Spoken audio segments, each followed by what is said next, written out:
ஆட்டமானது துவங்க இருக்கின்றது. இந்த போட்டியினை துவக்கி வைப்பவர்கள் திரு S P. Sekar M A. Retired TNSTC சுண்டவெற்றி விலை, டி. சிவசங்கர பாண்டியன் BSc பணி நிறைவு கண்காணிப்பாளர் சமூக நலம் மற்றும் சத்துணவு திட்ட துறை சுண்டவெற்றி விலை. முன்னிலை திரு அட்வொகேட் திரு V.D. Varaprasad, SAPR Ramesh பாலப்பன் ME என்பதை மகிழ்ச்சியோடு தெரியப்படுத்திக் கொள்கிறோம்.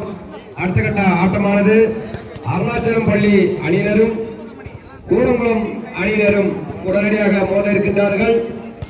ஆங்காங்கே இந்த நிகழ்ச்சியை வானொலி மூலமாக கேட்டுக் கொண்டிருப்பவர்கள் உடனடியாக மைதானம் வருகை தந்து இந்த ஆட்டத்தினை கண்டுகளித்து இந்த விழாவினை சிறப்பிக்க உங்களை அன்போடு அழைக்கின்றோம். பல திறமை வாய்ந்த விளையாட்டு வீராங்கனைகள் நமது ஊருக்கு வருகை தந்திருக்கின்றார்கள். இந்த ஆட்டத்தினை கண்டுகளிக்க அனைத்து விளையாட்டு வீரர்களும், முன்னாள் மற்றும் இந்நாள் விளையாட்டு வீரர்கள் மற்றும் பொதுமக்கள் அனைவரும் அலைகடலென திரண்டு வந்து ஆக்கமும் ஊக்கமும் அளித்து விளையாட்டு வீரர்களை உற்சாகப்படுத்தும்படி கேட்டுக்கொள்கிறோம்.